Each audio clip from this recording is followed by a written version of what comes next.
Olá a todos, estamos hoje aqui novamente para tentar trazer informações, esclarecimentos e dados sobre a situação do Oriente Médio, a influência nos países da região e, obviamente, isso reverbera para o mundo inteiro e tem muitas coisas que acontecem ao longo desses dias na Europa, nos Estados Unidos, em qualquer continente, e vamos debater e discutir um pouco isso.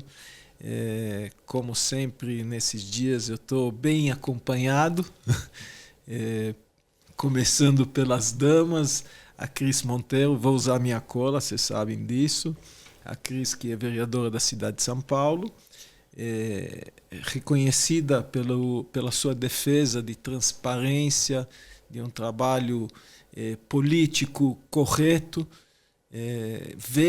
abdicou do setor privado na área financeira de muitos e muitos anos, diretora do JP Morgan, que todos nós sabemos a importância desse banco. Hoje, se não me engano, JP Morgan é o maior banco do mundo. É o maior banco de investimentos do mundo. Então, é um pouco disso.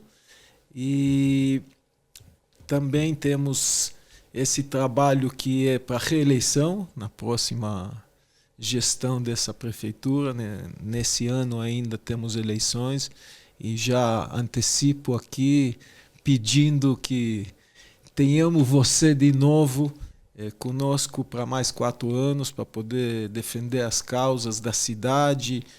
Eu acho que seu trabalho foi muito, muito importante e tomara que conseguimos contar com mais 4 anos. 2 votos ela já tem. Então... Obrigada pelo apoio, é muito importante.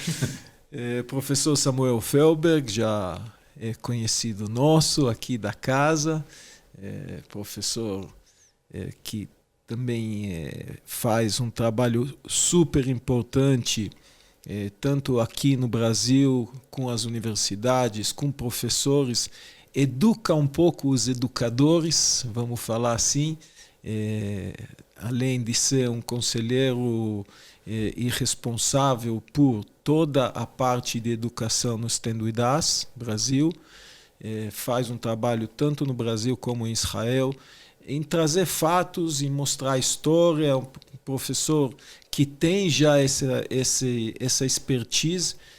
Então, se vocês perceberam, eu saí da minha cola e fui mais para aquilo que eu realmente tenho comigo de vocês dois, que são pessoas que realmente dão um lado educacional, um lado importante para tudo que está acontecendo nesse mundo. E esse conflito de Israel com Hamas, com Hezbollah, naquela região, que o pessoal às vezes não entende, o pessoal às vezes acha que não, aquela região é de guerra, de briga, por causa de religião ou alguma coisa assim. Não é só isso, temos outros fatores, e aí vamos começar um pouco falando sobre isso. A Cris recentemente voltou de Israel, e eu queria um pouco das suas impressões, porque eu sempre falo, a gente até conversou isso antes, você pode falar de Israel, você pode falar da região, mas a hora que você desce no aeroporto de Ben Gurion e começa a conhecer o país, eu acho que a visão muda um pouco, né, Cris? Olha, primeiro de tudo é um prazer estar aqui com você, Ave, com o professor, 2 pessoas admiráveis com quem eu tenho certeza vou aprender muito hoje. Eu tenho um monte de perguntas para vocês, mas primeiro, eu nunca tinha ido a Israel e era um desejo meu de ir conhecer. E eu volto de Israel são várias camadas, né?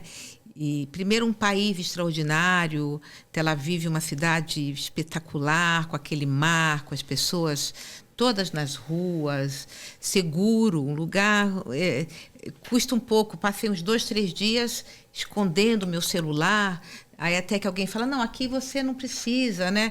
Então, você está tão conectado, que aqui você não pode usar o celular na rua. Então, do ponto de vista de crime urbano, violência urbana, é absolutamente tranquilo. Está verão, muito calor, as pessoas todas... O que mostra uma resiliência muito grande do país, do povo, né, de Israel. Com toda a circunstância que está vivendo, as pessoas estão nas ruas, os restaurantes estão cheios.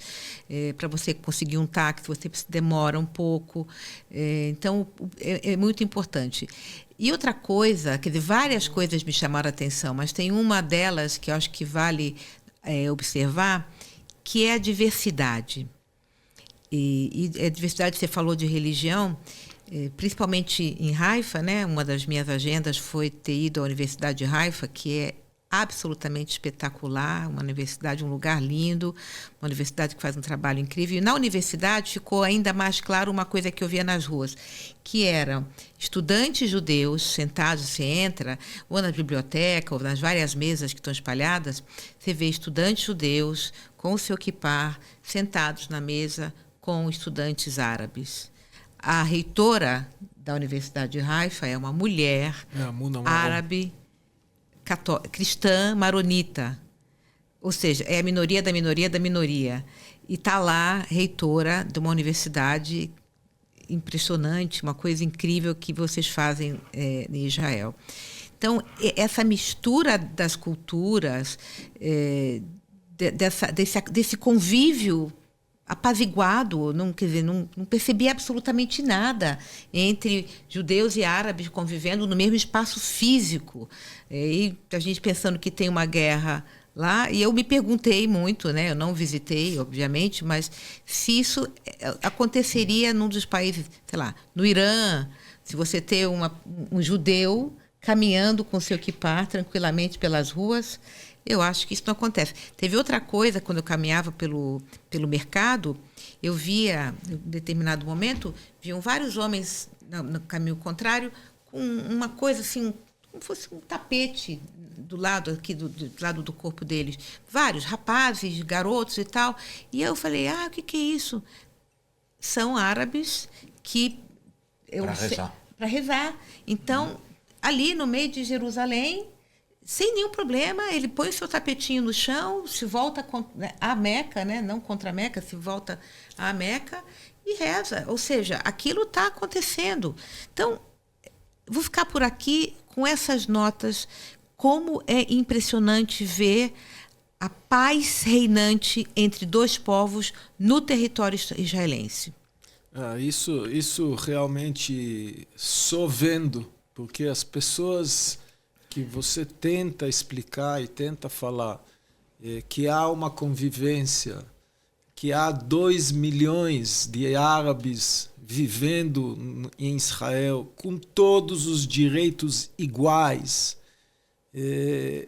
as pessoas falam, não pode ser, é mentira.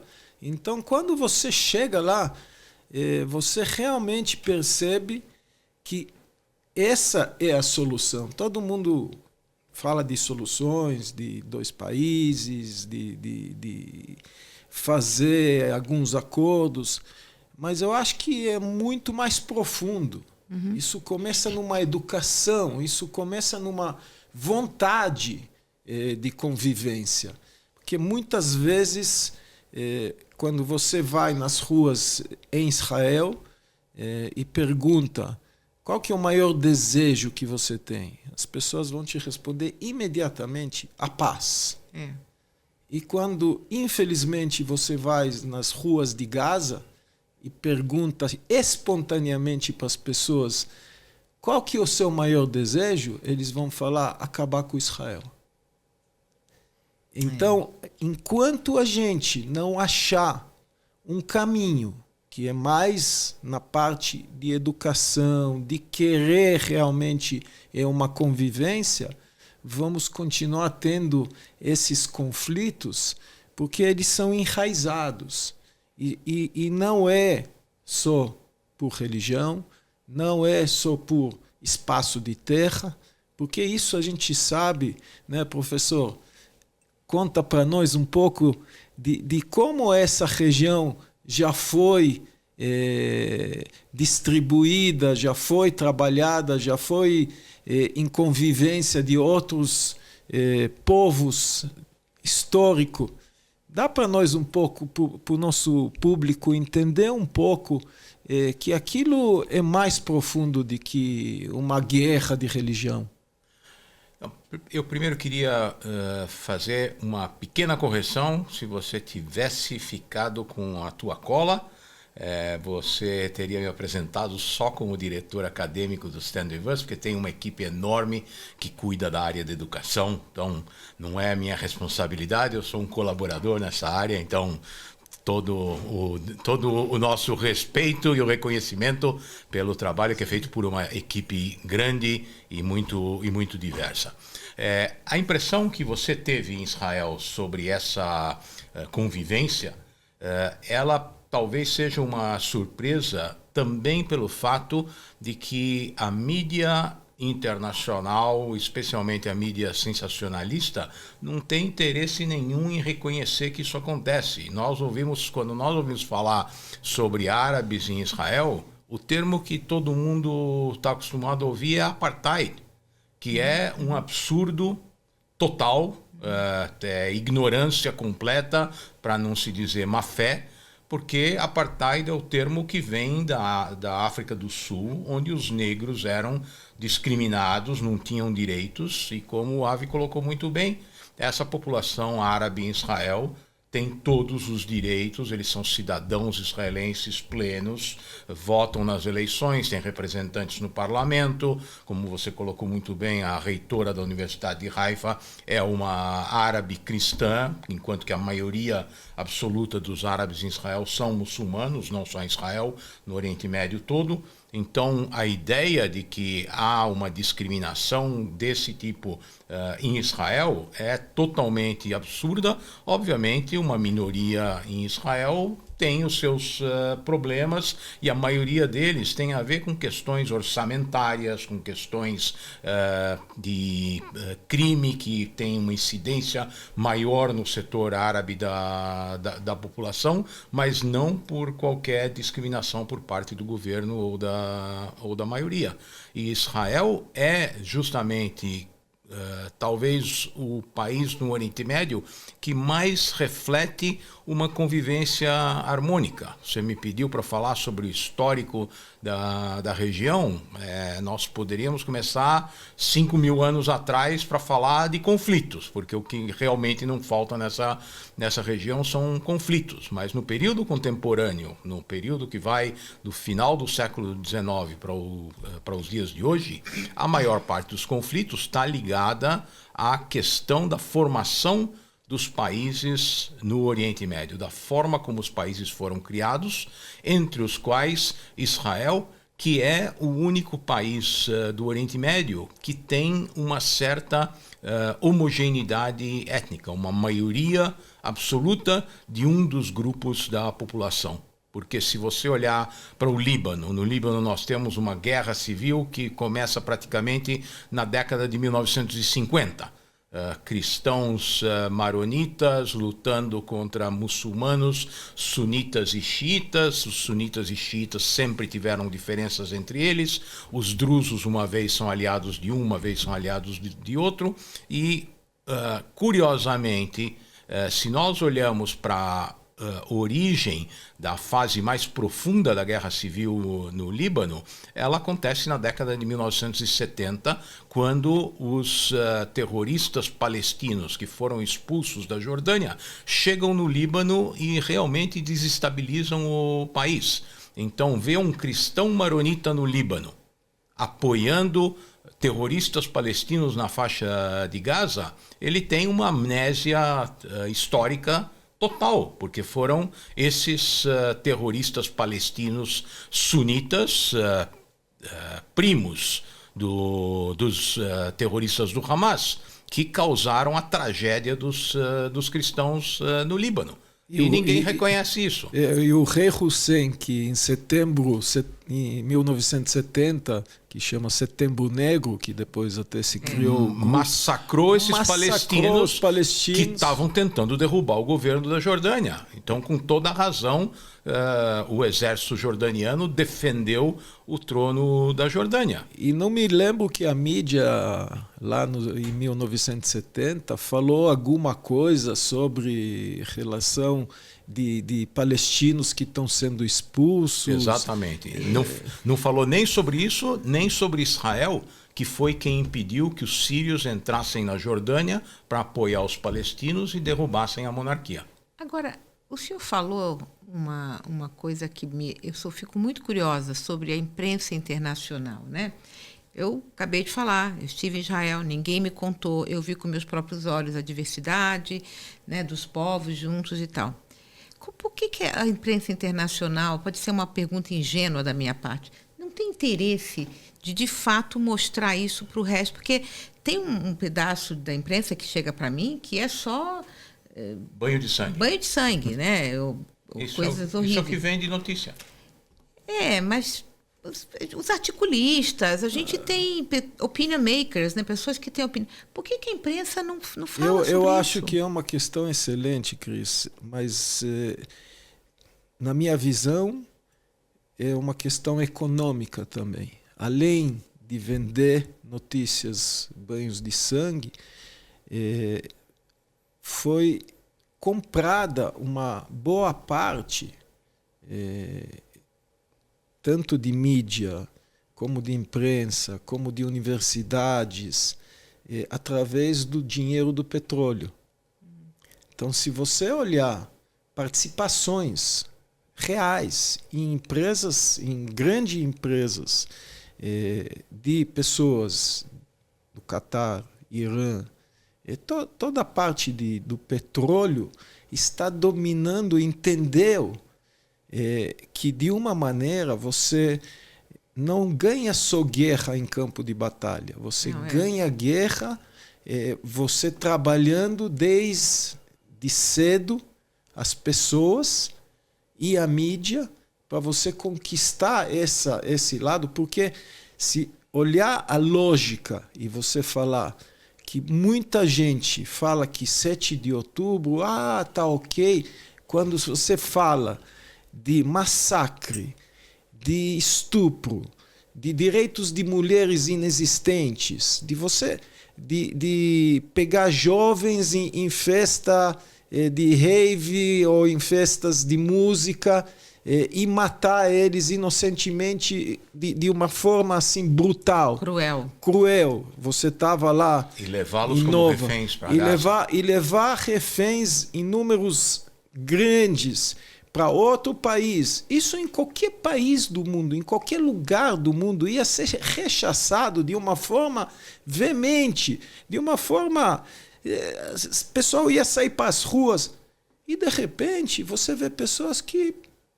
Tá ok. Isso é outra coisa que eu volto de Israel pensando, refletindo muito. Eu tive com um homem cujos 2 filhos foram tomados como refém. Um argentino que, inclusive, é um sobrevivente da AMIA, aquela situação na Argentina. E esse homem, a conversa com ele foi de 40 minutos, ele passa 40 minutos em lágrimas. É de uma dor que não dá para descrever. E eu tenho pensado sobre essa tomada dos reféns pelos terroristas do Hamas. E podia ser eu, uma civil. Porque numa guerra, se você está enfrentando um soldado, ninguém quer guerra, todos queremos paz, mas no caso de uma guerra, um soldado ele está armado, ele está uniformizado, ele está preparado, ele foi treinado. E ele está lá para isso. E ele está lá para isso. O civil, a pessoa comum, como aquelas pessoas, elas são pessoas comuns, como eu estou chamando, e são tomados como reféns. E não tem um movimento internacional reivindicando que esses reféns sejam devolvidos. E isso, para mim, eu volto de Israel, já estava muito conectada, mas depois de falar com este homem, o meu coração ele ficou despedaçado. Eu falo, como que não está a ONU, todas essas organizações internacionais, gritando, reverberando que tem lá pessoas civis que poderia ser eu. Amanhã sou eu, amanhã é qualquer um de nós. Como assim? A Cruz Vermelha existe para isso. Onde está a Cruz Vermelha que numa situação de guerra se engaja em exigir que os prisioneiros de guerra sejam reconhecidos, sejam nomeados e que as condições de captura deles sejam documentadas para ter certeza que eles estão sendo bem tratados. Se passaram mais de 300 dias e ninguém sabe quem são os reféns. Não se tem nenhum tipo de registro de quem está lá, quem está vivo, quem está morto. Onde estão, em que onde estão, se efetivamente são se tem a mínima condição de sobrevivência, se tem comida, exatamente. Se tem alguma... medicamentos. Porque, na verdade, como a Cris falou, não são reféns de guerra. Exato. São raptados de uma maneira brutal de um grupo terrorista. Então não é uma guerra que a gente está acostumado. Não são soldados que foram capturados. Então, isso para mim tem reverberado na minha cabeça. Eu tenho ficado... eu me questiono muito sobre as organizações internacionais que deveriam estar justamente trazendo isso e reivindicando e ajudando na negociação. São agora sobraram 125, 115. 115. Tem idosos, tem crianças. A gente não sabe. Este homem, por exemplo, desde 7 de outubro, ele conseguiu falar com os filhos do começo, lá de madrugada, quando começou.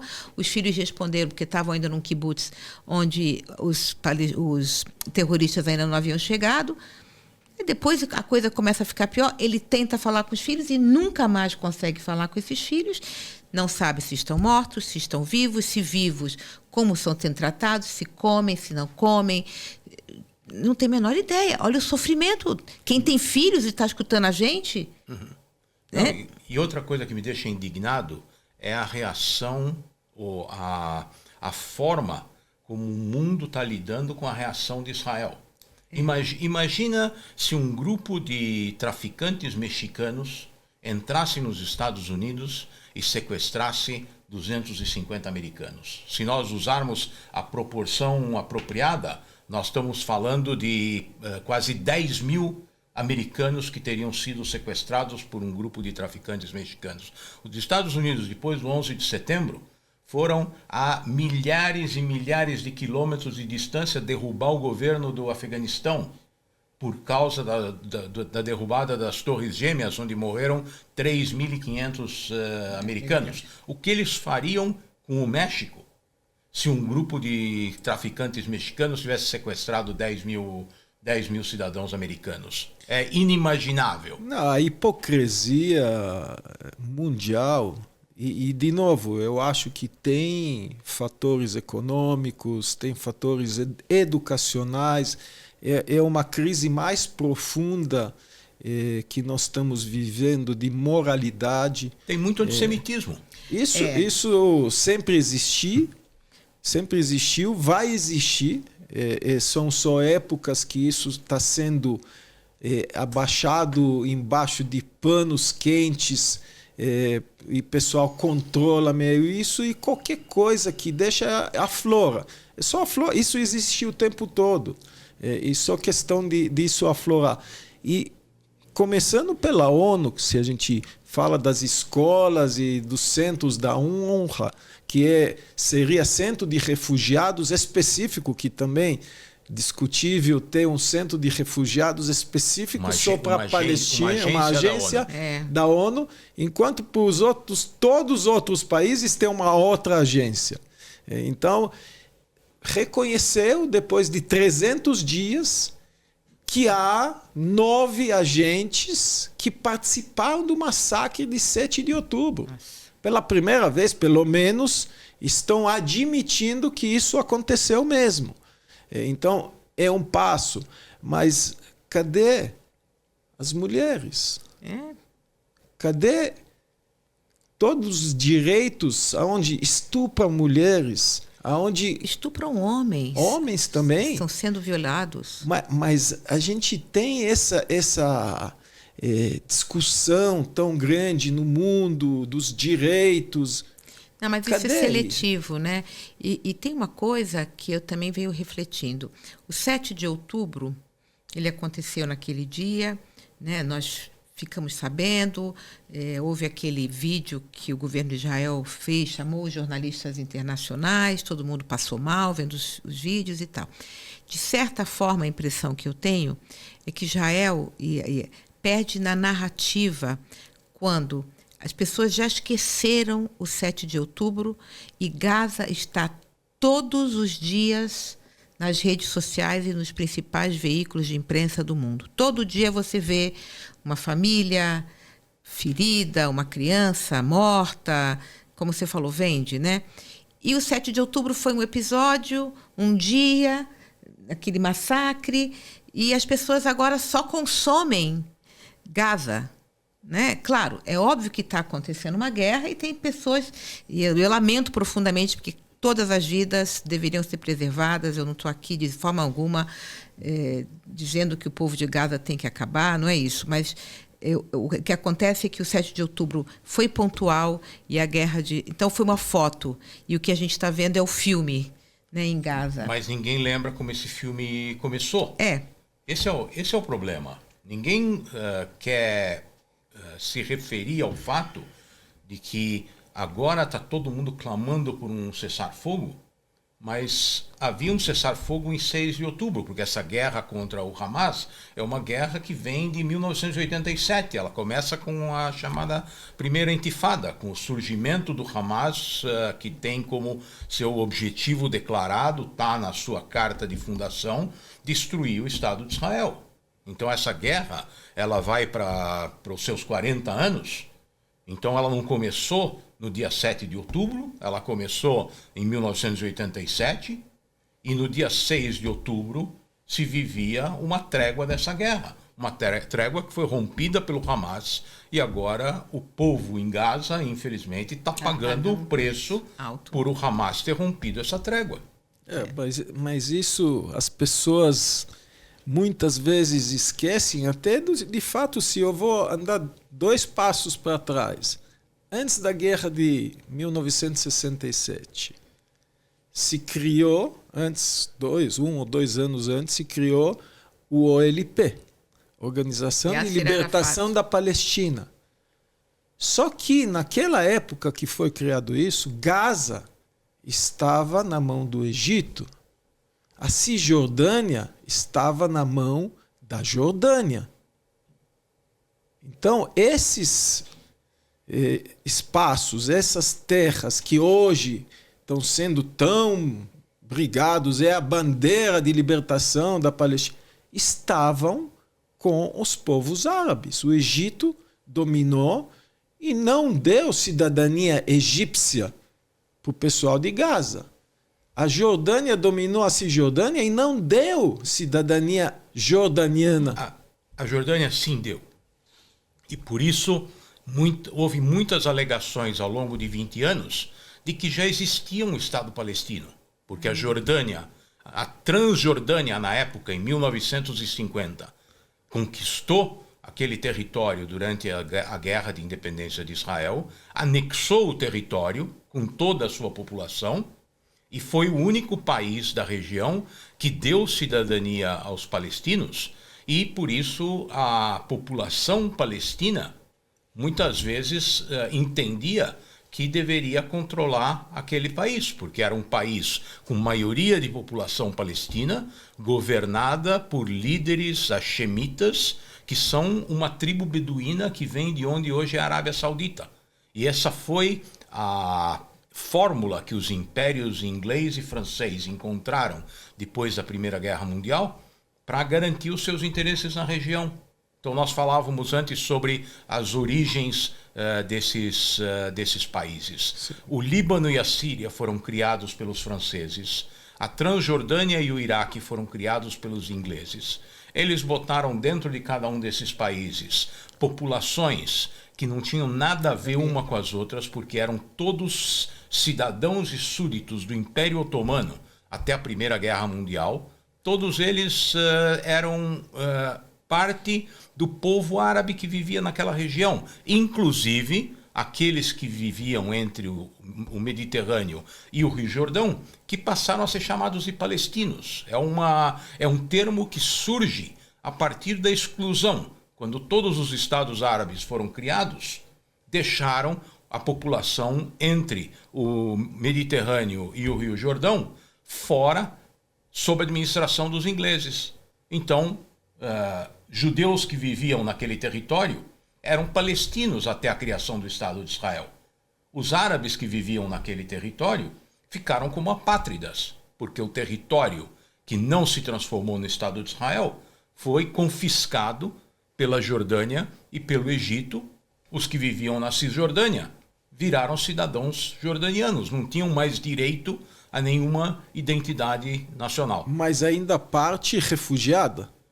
Uma parte continuou se considerando refugiados porque optaram por não aceitar a cidadania jordaniana, mas era uma opção que eles fizeram porque continuavam pregando a destruição do Estado de Israel para a criação de um Estado palestino árabe entre o Mediterrâneo e o Rio Jordão, que é uma fórmula que vem sendo mantida por eles até os dias de hoje. Quando nós vemos nas universidades americanas as manifestações que dizem do rio ao mar, a maioria desses manifestantes são totalmente ignorantes e não têm ideia de que rio e de que mar eles estão falando.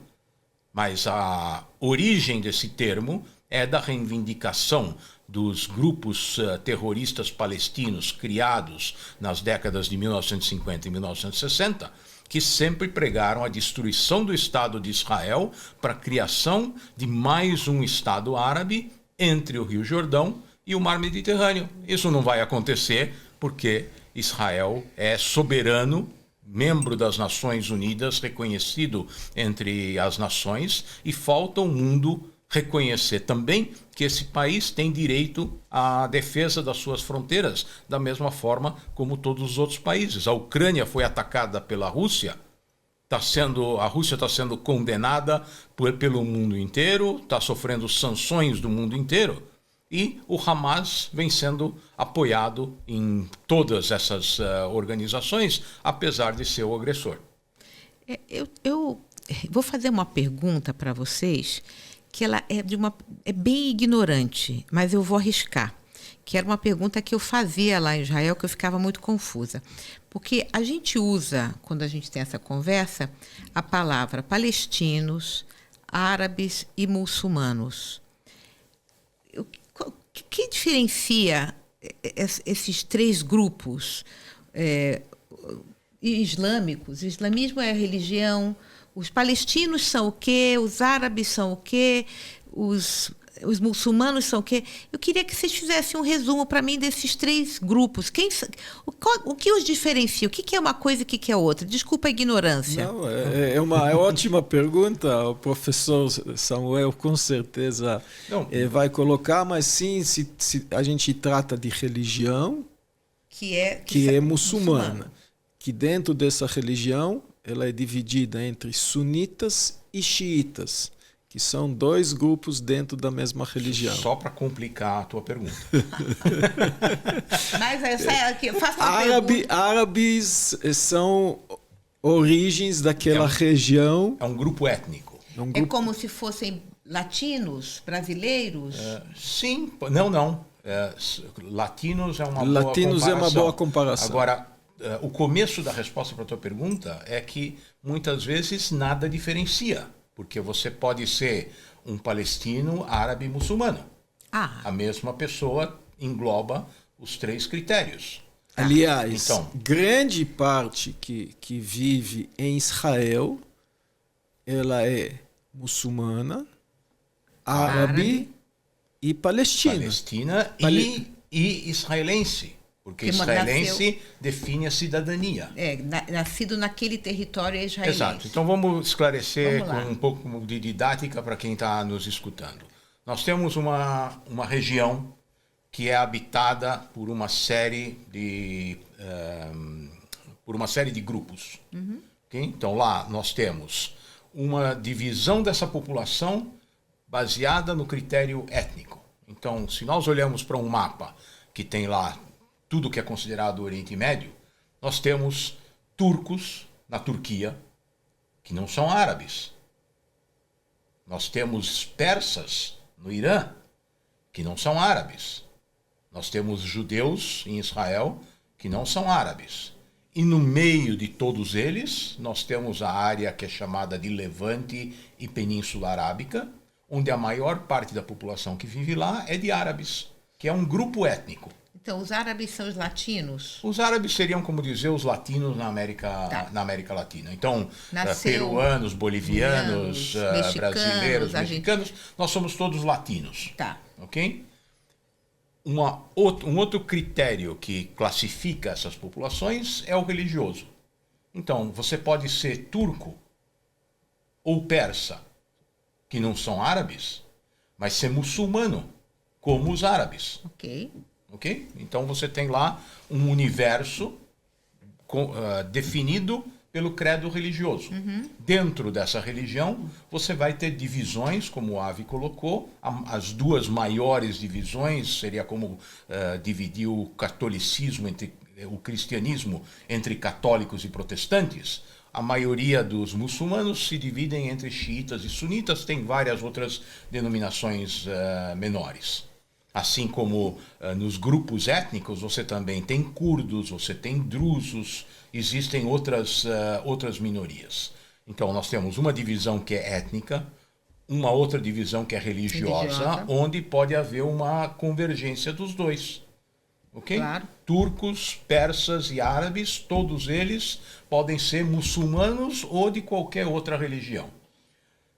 Para complicar essas divisões, a partir do começo do século XX, nós temos o surgimento de estados nacionais. Lembra que eu mencionei que antes nós tínhamos um Império Otomano, onde todas as populações viviam como cidadãos do Império Otomano. Tanto que, se nós, talvez você seja jovem demais para lembrar disso, mas aqui quando se falava da imigração de libaneses e sírios para o Brasil, todo mundo chamava, ou a população brasileira chamava esse pessoal no começo do século XX de turcos. Por que eles são turcos e não são libaneses ou não são sírios?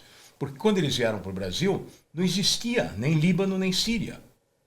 Eles eram cidadãos do Império Otomano que chegaram aqui com passaporte turco. Então, se eles vieram da área de Beirute, a maioria são cristãos, porque, de novo, lembrando que os cristãos que vieram para o Brasil do Líbano, eles se viram perseguidos por uma maioria muçulmana. Então, os muçulmanos eram os inimigos que obrigaram os cristãos a virem a imigrar. E uma boa parte deles veio para o Brasil. Mas quando eles chegaram aqui, eles se identificavam como cristãos que viviam numa determinada região do Império Otomano, não existia Líbano, mas aquilo era o Monte Líbano. Então, naquela região foi criado o Estado libanês e depois esses elementos que vieram para cá tinham também a visão ou a ilusão de terem vindo de uma região onde depois se criou um Estado nacional. A mesma coisa aconteceu com a Síria, com as outras regiões da Península Arábica. Então nós temos uma divisão que é étnica, uma divisão que é religiosa, e depois se acrescenta no século XX a isso também uma identidade nacional. Então aquele árabe étnico, muçulmano, sunita ou xiita, de repente ele também é um cidadão iraquiano. Por quê? Porque os ingleses desenharam um mapa e disseram: todo mundo que está aqui dentro agora é iraquiano. Não é mais cidadão do Império Otomano, porque o Império Otomano deixou de existir, passa a ser iraquiano. E aquilo virou um caldeirão étnico, porque os sunitas e os xiitas não se dão entre si, Lá tem curdos também, que é um outro grupo étnico. Tinha muitos cristãos que viviam no Iraque. Hoje os cristãos praticamente foram erradicados do Iraque. Então olha o caldeirão que foi criado pelos ingleses. Sunitas, xiitas, cristãos, árabes, drusos, todos eles convivendo num território, lutando pelos recursos do país e governados também no Iraque por um desses líderes beduínos oriundos do que é a Arábia Saudita, que foi colocado no trono pelos ingleses. Qual é a lógica de fazer isso?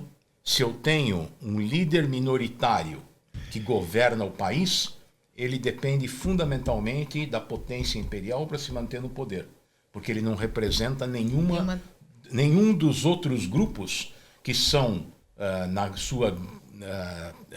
quase na sua totalidade, minorias que dominam uma maioria, mas mesmo essas minorias têm elementos em comum que não são ou que não refletem uma identidade da monarquia do país. Isso se manteve até Saddam Hussein ser derrubado no Iraque em 2003. Primeiro a monarquia foi derrubada em 1958, depois houve uma série de revoluções baseadas em critérios políticos no contexto da Guerra Fria, mas as divisões internas se mantiveram ao longo de praticamente 100 anos e o que nós temos hoje, depois da derrubada de Saddam Hussein, pela primeira vez desde tempos imemoriais, nós temos os xiitas governando o Iraque, portanto, a primeira vez que a maioria governa o país, mas praticamente como súditos do Irã. Eles perderam a sua autonomia nacional. E nisso tudo, já entendi, árabes, muçulmanos, e são todos palestinos? Não, nenhum deles é palestino. Não, mas eu digo... No território entre o Rio Jordão e o Mar Mediterrâneo, você tem uma população árabe, muçulmana e cristã que se identifica como palestinos. Que a origem do nome vem... do Império Romano. Do Império Romano, que deu o nome Palestina ou algo similar a isso, até para humilhar os judeus que estavam do reino de Judá, que viviam naquela região. Por isso que a gente fala, se alguém estudar a história da região, o povo judeu existe naquela terra há mais de 5.000 anos, antes de criar cristianismo, antes de criar a religião muçulmana. Isso existe há muitos e muitos anos antes. Então, só olhar uma sequência histórica para entender que o povo judeu vivia, o povo de Judá vivia naquela região. Quando o Império Romano veio para a região, conquistou, deu o nome Palestina para humilhar os judeus, porque os palestinos, e o professor vai me corrigir, eram um grupo meio de piratas filisteus originado da região da Grécia, que vieram em algum momento naquela região, fez uma batalha, uma guerra e pegou uma faixinha, que é a faixa de Gaza de hoje, pegou uma faixinha e chamava de Palestina, Filisteia. E para quem se interessa, vai na Bíblia. Está lá relatado na Bíblia. Sansão, quando Sansão decide se suicidar porque perdeu a sua força, ele vai derrubar os portões de Gaza. Então essa Gaza que hoje está na mídia é a Gaza de milênios atrás, que está na Bíblia relatada na Golias, história do rei Sansão. A briga do gigante Sansão. Do gigante Sansão. Então, isso as pessoas se negam hoje, infelizmente, com a mídia social e a facilidade de levantar bandeiras qualquer. As pessoas não têm nem uma vontade de pegar um livro, antes de sair por uma rua, pega um livro de história. Eles não sabem o que é livro. É verdade, mas tem Google. E tem Wikipedia, né? Tudo bem. É só pegar e se informar da história, da ordem cronológica da região, para entender o primeiro passo. Depois, se a gente vai para os tempos mais modernos, ver os passos desde do Império Otomano, o Império Inglês, e até hoje, ver quantas vezes, até nessa região, que aí a gente vai, quem é o palestino? Palestinos são só aqueles que viviam da região do Rio Jordão ao Mediterrâneo. Esses são palestinos. O resto que está por ali não são palestinos, tá? Para ser bem claro. Tá. Eles são árabes na sua grande maioria, tá, mas não tem nada a ver, em princípio, com os palestinos, a não ser o fato de os palestinos também serem árabes. Então, os árabes não são palestinos, mas os palestinos são árabes. Podem ser árabes. Os palestinos, e de novo o professor sempre vai me corrigir se eu estou errado, são originários dos países como Síria, que hoje é país Síria, Jordânia, que era a Transjordânia, que vieram, uma grande parte deles na época até mexia com terras, e vendia terras e comprava terras. Então, eram comerciantes que não viviam nem naquela terra, elas iam e voltando daquela terra, e quando, no final do século XIX, começaram a voltar uma parte dos judeus, teve uma parte dos judeus que continuavam a morar lá por séculos. E uma outra parte que foi expulsa ao longo da história daquela terra, começou a voltar e começou a realmente comprar pedaços de terra para voltar à terra original dos judeus. Então, eles também se chamavam de palestinos. Porque a região ficou denominada de Palestina pelos romanos depois da destruição do templo no ano 70 da era cristã. Então, como o Avi colocou, uma forma de humilhar os judeus que viviam lá foi de dar para aquele território que agora era dominado e governado pelo Império Romano, dar o nome daqueles que foram os inimigos históricos do povo judeu no período bíblico. Isso então se manteve até a época da Primeira Guerra Mundial, porque na época do Império Otomano não existia Palestina. Aquela região era uma região administrada pelos otomanos da melhor forma que eles podiam para coletar impostos. Para eles não fazia diferença quem vivia lá, quem não vivia, desde que pagassem os impostos. E quando os ingleses tomam aquele território na Primeira Guerra Mundial, os turcos otomanos vão ser expulsos e os ingleses vão receber da Liga das Nações um mandato para administrar aquela região, que vai então resgatar o nome da Palestina, e aquilo vai ficar conhecido como o Mandato Britânico para a Palestina, de 1922 até 1948, quando o Estado de Israel é criado depois da partilha da Palestina pela ONU.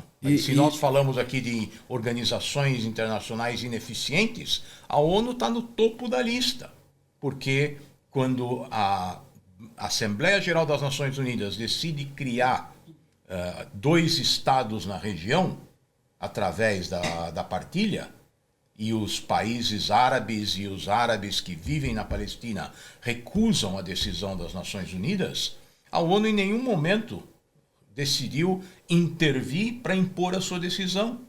Deixaram os judeus à mercê de uma maioria árabe absoluta na região que se propunha a destruir o embrião desse Estado que estava sendo criado. Então, onde está a ONU para implementar as suas decisões? Isso a gente vê ao longo de todo o período em que a ONU existe. Em 1967, a ONU não recusou retirar os seus soldados que estavam na região para garantir a paz entre Israel e o Egito. No Líbano, que hoje está dominado pelo Hezbollah, a ONU não atua com a sua força que está lá. Tem um grupo da ONU denominado de UNIFIL, que foi instalado lá justamente para evitar o que está acontecendo. Não fazem absolutamente nada. Os capacetes azuis da ONU, soldados holandeses, permitiram que os bósnios muçulmanos fossem massacrados pelos sérvios na guerra que se sucedeu ao desaparecimento da ex-Iugoslávia. Então, não faltam exemplos para mostrar como a ONU não cumpre com a sua missão. Agora, só um complemento. A origem do nome Israel é uma tribo das 12 tribos do povo judeu. Então, nós estamos falando, de novo, há 5.000 anos atrás, antes de existência das outras religiões, esse nome já estava. Estava a parte de Judá e a parte de Israel, dentro daquele terreno que hoje chamado de Palestina. Então, é só ler um pouquinho disso. A base da história já ajuda para entender os nomes, a origem, quem estava nessa terra, o que aconteceu ao longo dos anos para isso mudar. E temos mais de 20 países muçulmanos em volta e um país judeu, pequeno, menor do estado de Sergipe, que muita gente hoje no mundo, por incrível que pareça, defende a inexistência desse país. A destruição. Após recém-história do que aconteceu na Segunda Guerra Mundial, a perseguição e a morte de 6 milhões de judeus, o mundo inteiro se chocou e passa-se 70 e poucos anos, as pessoas esquecem. Então, tem hoje uma hipocrisia de olhar fatos e analisar fatos.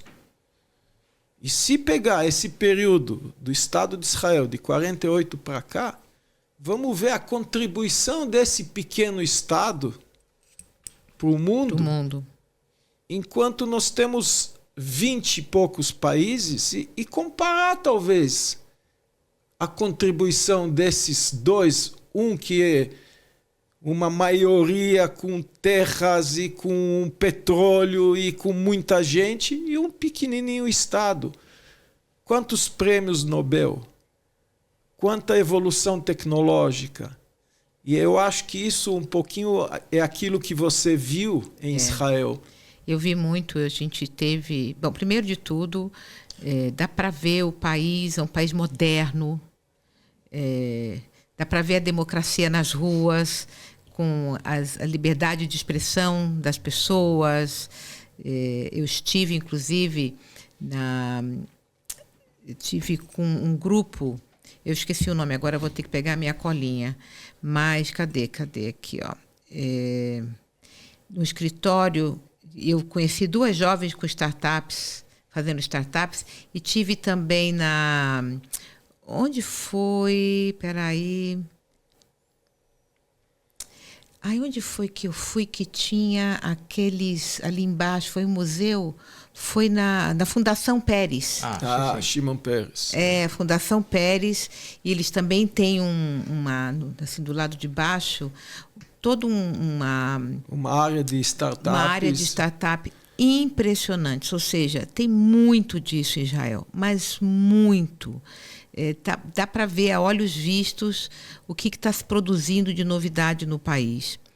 E tem uma coisa que me perguntaram outro dia, e eu vou fazer a pergunta para vocês também, até porque eu acho que tem a ver com o que a gente está falando. A pessoa perguntou o seguinte para mim: Cris, por que as pessoas que estão mais alinhadas há uma ideologia de esquerda, que é um grupo de pessoas que defendem os direitos humanos, os direitos das mulheres, os direitos dos LGBTs. Por que essas pessoas estão tão alinhadas aos muçulmanos, aos palestinos, que têm um conceito de direitos, não um conceito, mas que justamente proíbem a manifestação LGBT, que tratam as mulheres de forma, no mínimo, inadequada, né, para os tempos contemporâneos, e são pessoas que defendem os direitos humanos e estão alinhados defendendo esse grupo de pessoas que não defendem isso. Eles me perguntaram por que essas pessoas com ideologia mais à esquerda têm ódio a Israel. Na hora que a pessoa me fez essa pergunta, eu fiquei pensando qual seria o porquê. E o que me veio à cabeça é que Israel está muito associado, muito ligado aos Estados Unidos. E que os Estados Unidos é percebido por esse pessoal da esquerda como um país capitalista, colonialista, e que talvez... Bom, se Israel está associado com os Estados Unidos, a gente não quer nem saber se Israel defende os direitos LGBT, direitos das mulheres. A gente não gosta de Israel. Qual seria... Como é que a gente explica para alguém esse grupo de pessoas mais à esquerda estarem tão contrários a Israel? A gente vê as falas do presidente Lula, a gente vê as falas do candidato a prefeito de São Paulo, Guilherme Boulos, que são pessoas que deveriam defender os direitos humanos. E sabemos que as práticas desses outros países não são. E que Israel, sim. Lá você vê os direitos humanos sendo respeitados. Os valores desses grupos de esquerda servem para todos, menos para judeus. Eu acho que essa é a resposta. A pergunta por quê? De novo, nós temos que voltar para o conceito de antissemitismo. E o que as pessoas não percebem é que onde há antissemitismo, ao desrespeito a esses valores, isso em algum momento vai respingar na sociedade como um todo. É a pergunta que a gente até viu a repórter da Globo ontem ou anteontem, falando de um candidato à vice-presidência dos Estados Unidos, o Shapiro, que falou que a fraqueza dele é ser judeu. Nossa. Então, aí me perguntaram, será que isso é antissemitismo? Eu falo, mas, óbvio, porque é simples fazer esse exercício. Pega e coloca, em vez de judeu, homossexual. O negro. Mas, Avi, vamos dar um desconto para a coitada da jornalista e tentar entender o que ela fez. Ela poderia ter dito: um candidato judeu a vice-presidente eventualmente vai representar uma dificuldade para o Partido Democrata para obter votos junto ao setor mais extremo da esquerda democrata. Ela estaria dizendo a mesma coisa sem usar o termo que ela usou. E ela poderia falar a mesma coisa a respeito dos negros, ela poderia falar a mesma coisa a respeito dos homossexuais. Então, usar o termo fraqueza reflete um sentimento, ok? Então, mas eu daria um desconto dizendo talvez ela tenha se expressado mal, mas reflete a forma como ela vê os judeus, exatamente os judeus isso. Para ela foi uma coisa natural. Sim. Tanto que ela não se desculpa, se ela se expressou mal, vamos falar, ela podia soltar uma nota em seguida falando, olha, lamento entender isso, eu queria fazer uma análise política dessas escolhas. Sim. E não veio essa nota. Então, é tão natural Sim. discriminar judeus. E quando a gente fala que a vida de negros é importante, a vida do LGBTQI+, é importante, a vida de dar dignidade para as mulheres é importante, aquilo que você falou, se exclui judeus. Sim. Mulheres judeus não são iguais a outras mulheres. LGBTs, as mulheres judias podem ser estupradas e ninguém vai se manifestar nada a respeito. LGBTs que em Israel, judeus podem matar, os outros Não, né? não. Então, é uma coisa que enraiza... De novo, eu vou voltar, educação. E aí, um pouco daquilo que você viu em Israel, nas universidades, nas startups, o que a gente traz um pouco aqui para São Paulo? Você tem um trabalho pela frente, árduo. O que você consegue, talvez, extrair um pouco nesse... Eu acho que o que trago de lá para cá, e que até a gente poderia discutir muito isso na Câmara Municipal de São Paulo, você falou muito da palavra educação.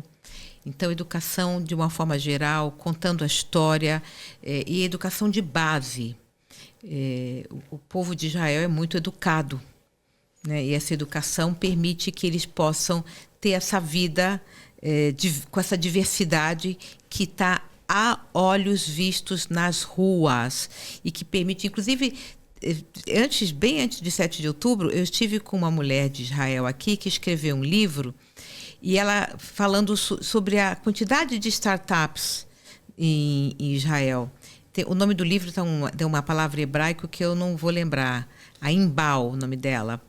E ela fala que a razão de tantas iniciativas de startup, de tecnologia, de inovação, é justamente a educação das crianças e as famílias entendendo a importância dessa educação. Então, isso é uma coisa que eu adoraria ver na cidade de São Paulo. Propostas que tragam e que permitam que a gente seja um povo, não somente com a educação básica de que elas possam aprender a ler e a escrever e a poder, enfim, interpretar um texto, mas essa educação que mostra que somos todos iguais, pretos, brancos, judeus, árabes, muçulmanos, LGBT, não importa. Isso de fato não importa. O que importa é a sua contribuição para a sociedade. Então, isso é uma coisa que eu vi em Israel e que eu seria uma mulher feliz se eu pudesse implantar esse mesmo esquema de educação, onde as pessoas entendam a história, né, como o professor aqui está tão bem nos ajudando a entender,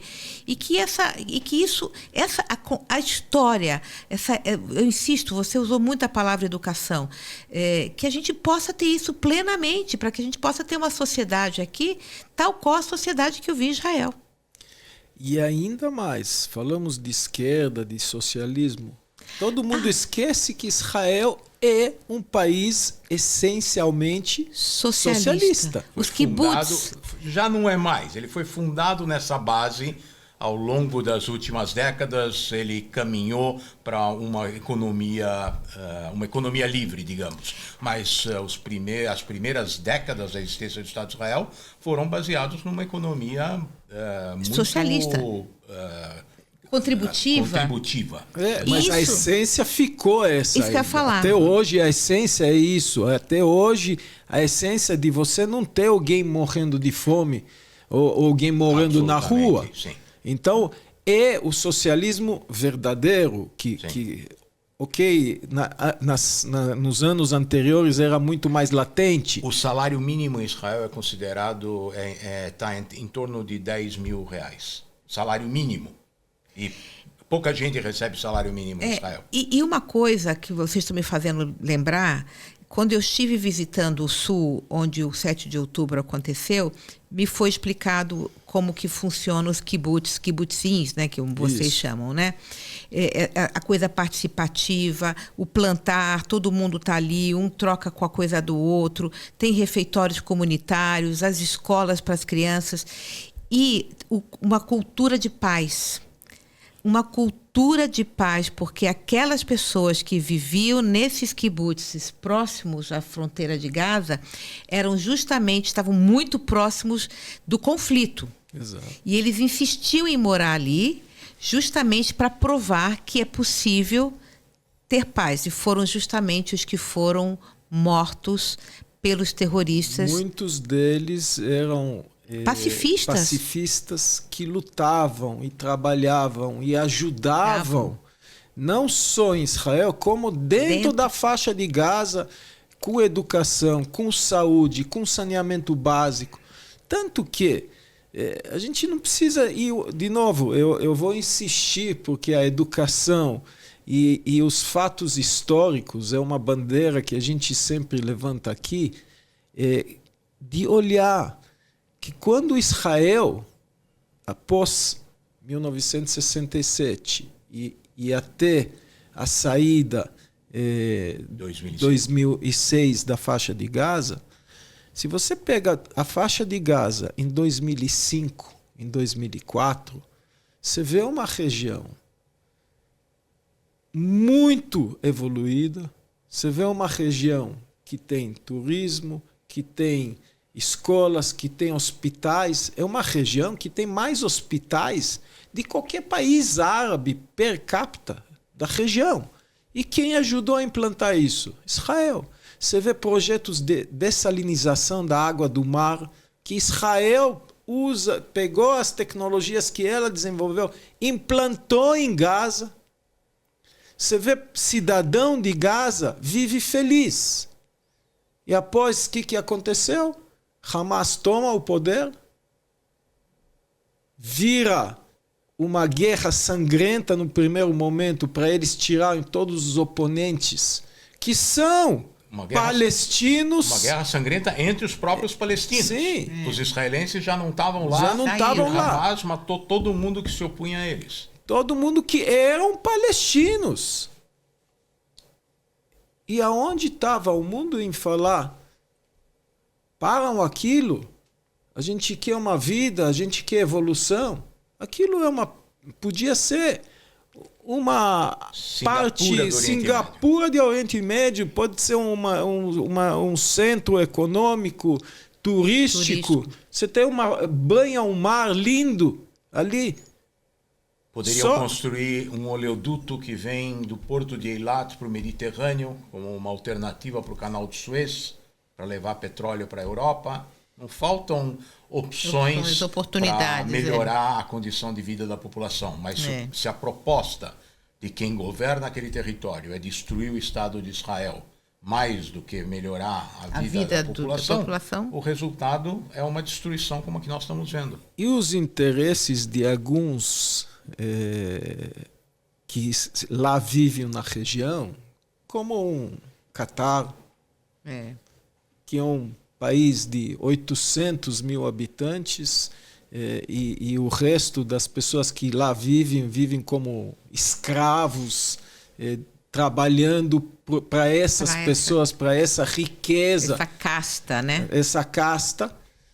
E que o fato deles ter uma produção de gás muito importante naquela região e faz deles muito ricos, defende os interesses deles também através desses proxies como o Irã usa para criar confusões. Porque a vida pacífica na região, uma vida que vai pensar em economia, uma vida que vai pensar em cultura, e uma vida que vai pensar em avanço, não serve para eles. Né? Eles querem guerra. Eles querem guerra. Irã, na verdade, quer criar, na minha visão, um domínio naquela região. A briga lá, além de ser Israel, que é usado sempre como um bode expiatório, é uma briga entre Irã, xiita, Arábia Saudita, sunita. É uma briga antiga. É uma briga que aquilo lá, tanto é... Por que a Arábia Saudita tanto quis se aproximar e já está prestes a fechar acordo? Não é só por razões da economia da região, da economia de Israel. E sim uma sobrevivência deles. Eles estão temendo a sobrevivência deles na região, sendo atacado por Irã, por armas químicas, por armas nucleares, que Irã está desenvolvendo e está quase lá. Porque o dia que vai ter uma arma nuclear no Irã, a Arábia Saudita está na mira igual Israel. Eles sabem muito bem disso, e por isso que a aproximação com os Estados Unidos, e através disso é um bônus. Israel está no meio dessa discussão. Então, nós temos que talvez entender o que está acontecendo e que uma região muito pequena está criando um barril de pólvora que prejudica povos, pessoas e de lá para o mundo. Isso que eu ia falar, porque isso reverbera para o mundo todo. Eu sempre falava, Israel é o para-choque do mundo. Israel é o para-choque do mundo, porque a hora que derrubar o para-choque, o carro que é o mundo civilizado hoje, Europa, Estados Unidos, aonde você quiser, onde tem democracias, são as próximas vítimas do califato mundial que esses extremos estão buscando.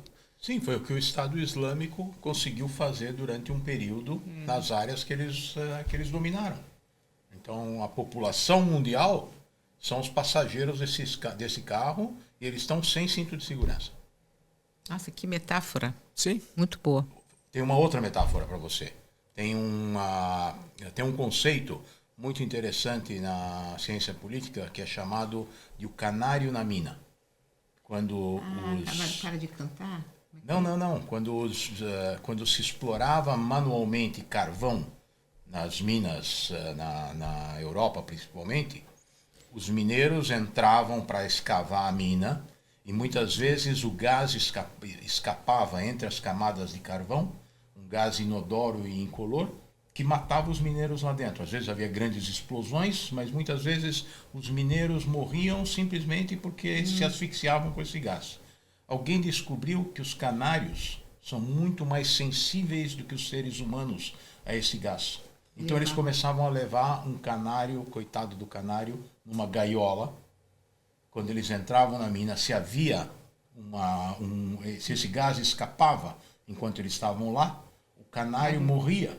E eles tinham tempo de sair, porque o canário, na verdade, pagou com a sua vida para dar um aviso para eles.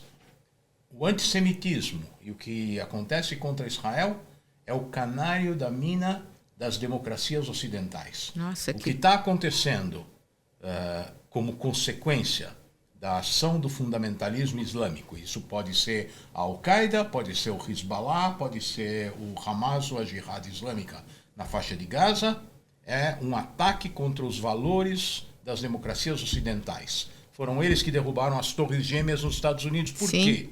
O que os Estados Unidos tinham feito no contexto daquela guerra no Afeganistão? Eles tinham ajudado esses fundamentalistas islâmicos a se livrarem da ocupação soviética no Afeganistão durante 10 anos. E a recompensa que os Estados Unidos receberam foi o ataque das Torres Gêmeas. Então, o que está acontecendo em Israel, o que Israel está tentando impedir na faixa de Gaza, é o que vai acontecer com as democracias ocidentais se elas não apoiarem a luta que Israel está travando. Eu tenho um rabino... Aqui no Brasil também. Tem um rabino filósofo, Jonathan Sachs, que já não está mais com a gente, mas que as colocações dele estão com a gente. E ele sempre falava, começa com os judeus, mas não acaba com os judeus. E tem a frase que os extremos radicais islâmicos falam, bem claro, nós estamos buscando primeiro o sábado e depois o domingo. Então... Eles já encontraram o domingo, Avi, porque se você olhar para o que aconteceu com as populações cristãs na maior parte dos países do Oriente Médio, você vai ver que elas praticamente não existem. Belém, a cidade onde Jesus nasceu, praticamente não tem cristãos hoje. Era uma cidade cristã. Nazaré era uma cidade cristã. Então, Belém é uma cidade administrada pela autoridade palestina desde os acordos de Oslo, e os palestinos muçulmanos praticamente tornaram impossível a vida dos cristãos. Se a gente pensar na França, por exemplo, a França já é, não sei se eu vou... É quase um país muçulmano. Sim, já tem... Ainda 13, não, mas está indo nesse caminho. Mas está no caminho. 13%, mas de uma minoria ainda muito barulhenta. Sim. E violenta. E violenta. Tanto que tem bairros que hoje a polícia francesa nem entra. Isso tem no Rio de Janeiro também. Sim. É verdade, né? Eu até ia levar esse gancho para a gente falar um pouco do Brasil, mas eu sei que o tempo urge, eu sei que a sua agenda, Cris, é bem complexa, e do professor Samuel também. Então, vamos ter que retomar essas nossas conversas. Tem ainda muitos assuntos que a gente deixou hoje de lado, que são importantes, que quando a gente faz a pauta não termina. O professor me falou, é só isso? Mas isso, eu agradeço a Dani, que faz um trabalho maravilhoso nos bastidores e nos prepara sempre para esses encontros. Muito obrigado, vocês dois. Muito obrigada. Além de um prazer, é uma diversão a gente escutar e aprender.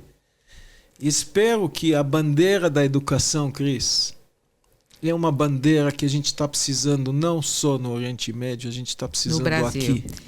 E vamos começar por São Paulo, pela cidade de São Paulo. Vamos começar por São Paulo. Eu queria até, para terminar, convidar todos vocês que estão nos assistindo, se quiserem me conhecer um pouco mais, conhecer dos meus projetos, para me seguir nas minhas redes sociais, @CrisMonteiroSP.